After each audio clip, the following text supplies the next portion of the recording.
10ാമത്തെ exercise മാഷ് explain ചെയ്യാൻ പോവുകയാണ്. അതിൽ എക്സസൈസ് 10ൽ finding the moving averages for a given set of data and plot its graph.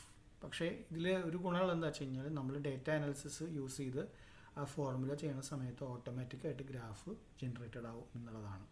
അപ്പോൾ ഇതിൽ നമ്മൾ ശ്രദ്ധിക്കാനുള്ള ഒരു കാര്യം എന്ന് പറഞ്ഞു കഴിഞ്ഞാൽ നമ്മുടെ ഇയർ ആ ഡേറ്റ നമുക്ക് തന്നിട്ടുണ്ട്. ആ ഇയറിൽ ഓരോ ഇയറിലും എത്ര പ്രൊഡക്ഷൻ ടൺസിൽ ഉണ്ടായിട്ടുണ്ടെന്നുള്ളത് തന്നിട്ടുണ്ട്. ഇത് നമ്മൾ എന്ത് ചെയ്യണം, ഇത് ഇങ്ങനെ ഇതിലേക്ക് മാറ്റണം. അതായത് ഹൊറിസോണ്ടലായിട്ടുള്ളത് വേർട്ടിക്കലായിട്ടുള്ളത് ഹൊറിസോണ്ടലായിട്ട് മാറ്റണം. ഞാൻ ഇവിടേക്ക് എൻ്റർ ചെയ്യാണ് ചെയ്തത് കേട്ടോ.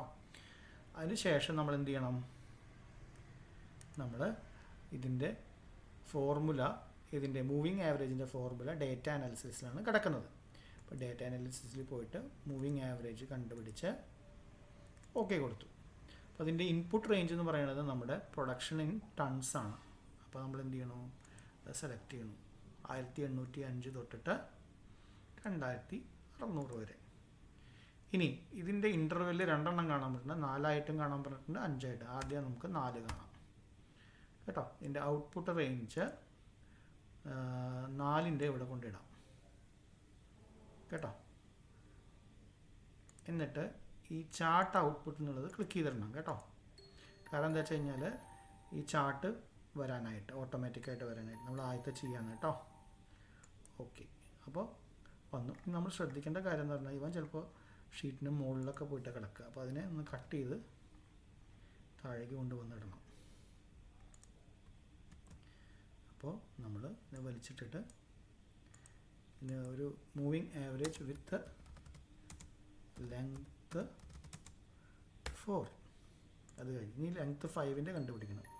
അതിനെന്താ ചെയ്യേണ്ടത്, സെയിം കാര്യം തന്നെ ചെന്നിട്ട് ഡാറ്റ അനാലിസിസ് ക്ലിക്ക് ചെയ്യുക, മൂവിങ് ആവറേജ് കണ്ടുപിടിക്കാനായിട്ടുള്ളത് ക്ലിക്ക് ചെയ്യുക.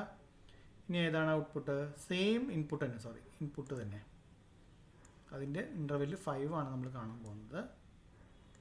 അപ്പോൾ ഈ ഇൻ്റർവെല്ല് മാറ്റിയിട്ട് 5 എന്നിട്ട് കൊടുക്കുക. ഔട്ട്പുട്ട് അതിൻ്റെ മുകളിൽ കൂടി ഓവർ റൈറ്റ് ചെയ്തിരിക്കാൻ തൊട്ട് താഴെയുള്ളത് സെലക്ട് ചെയ്യുക. ഇനി ചാർട്ട് ടിക്ക് ചെയ്തിട്ടില്ലെങ്കിൽ ചാർട്ട് ഒന്ന് കൂടി ഇടാം. അപ്പോൾ അത് ജനറേറ്റഡ് ആയി.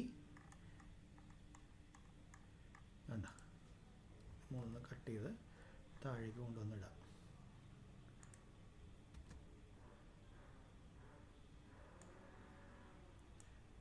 ചുണ്ടി വലിച്ചിടാം.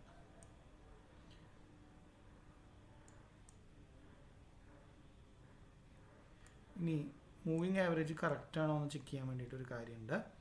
നമ്മൾ ഇതല്ലേ, അപ്പോൾ ഇതാണ് ഇൻപുട്ട് റേഞ്ച്. അപ്പോൾ അതിൽ 1 2 3 4 ഇതും കൂടി നോക്കുമ്പോൾ താഴെ നോക്കുമ്പോൾ ആവറേജ് ഇവിടെ കണ്ട കറക്റ്റായിട്ട് 1927 ആണ്. പിന്നത്തെ 4 വെച്ച് നോക്കുമ്പോൾ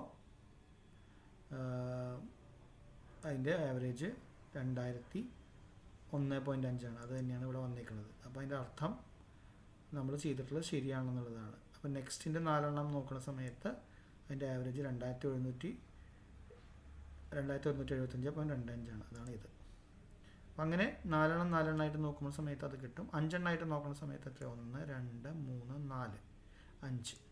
5ൻ്റെ ആവറേജ് എന്ന് കാണിക്കുന്നത് 1962.2 ആദ്യത്തത് കറക്റ്റാണ്. അപ്പോൾ നമ്മുടെ ആവറേജ് എടുത്തതൊക്കെ കറക്റ്റാണ്. മൂവിങ് ആവറേജ് മെത്തേഡാണ് കേട്ടോ അതിൽ യൂസ് ചെയ്യുന്നത്.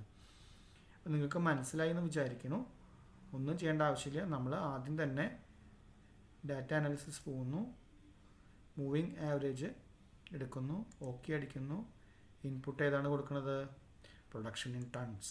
ഇത് മനസ്സിലായില്ലേ, 2ൻ്റെ അത് തന്നെ. പിന്നെ നമ്മൾ ആദ്യം എന്ത് ചെയ്തു, 4 എന്ന് കൊടുത്തു.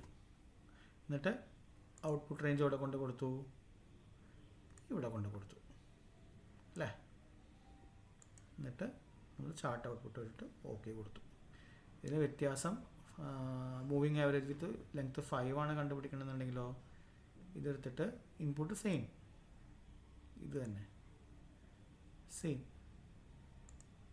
ഇവിടെ നമ്മൾ ഇതിന് പകരം 5 എന്ന് കൊടുക്കും. ഔട്ട്പുട്ട് നമ്മൾ താഴേക്ക് കൊടുക്കും അല്ലേ. ചാർട്ട് ഔട്ട്പുട്ട് കൊണ്ട് ഓക്കെ അടിക്കും. നമുക്ക് ഇതിൻ്റെ ഔട്ട്പുട്ട് കിട്ടും കേട്ടോ. എന്തെങ്കിലും സംശയം ഉണ്ടെങ്കിൽ മാഷോട് ചോദിക്കാൻ പഠിക്കണം.